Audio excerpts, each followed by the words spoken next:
Kumusta ka, Smart Pinoy? Gusto mong maging safe at sosyal ang bahay mo kahit gabi? Outdoor lighting ang sagot? Alam mo ba na karamihan sa ating mga Pinoy ay nagtitipid sa ilaw sa labas ng bahay? Naiintindihan ko, mahal nga naman ang kuryente. Pero isipin mo, madilim na harap ng bahay, delikado sa mga masasamang loob, at mas malala pa, baka may madapa o maaksidente dahil kulang sa liwanag. Sayang din, di ba? Imbes na mapaganda at ma-enhance ang itsura ng bahay mo sa gabi. Pero huwag kang mag-alala. Meron akong practical at budget-friendly na outdoor lighting tips para sa'yo. Una sa lahat, solar garden lights. Ang galing ng technology na to, charge sa araw, liwanag sa gabi. Perfect sa mga walkway at garden nyo.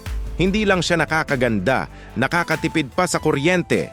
Pangalawa, wall lamps or sconces. Alam mo yung mga elegant na ilaw sa pader? Yan yon. Ikabit mo sa gate at sa mga strategic na spots sa pader. Instant security at style points agad yan. Third hack natin, motion sensor lights. Personal favorite ko to. Automatic na umilaw kapag may gumalaw.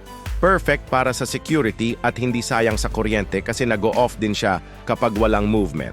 Matalino at matipid.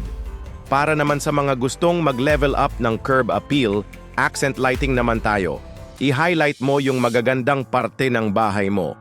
Yung mga halaman, yung gate design, o yung facade. Parang mini light show sa bahay mo. Pero tandaan, hindi lang basta-basta paglalagay ng ilaw ang importante. Kailangan strategic ang placement.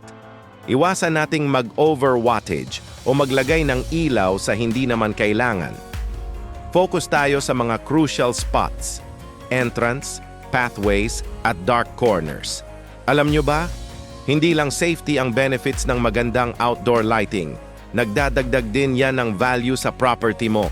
Plus points pa sa mga kapitbahay. Siguradong mapapansin nila yung effort mo sa pagpapaganda ng bahay.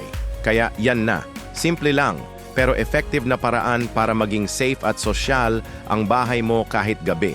Hindi mo kailangang gumastos ng malaki.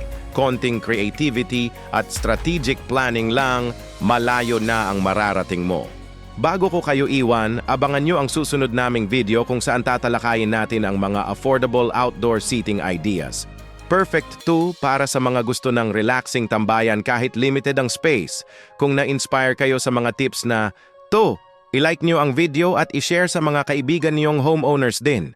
Don't forget to subscribe sa Smart Pinoy channel para updated kayo sa latest home improvement hacks natin. Maraming salamat sa panonood ka, Smart Pinoy. Hanggang sa susunod!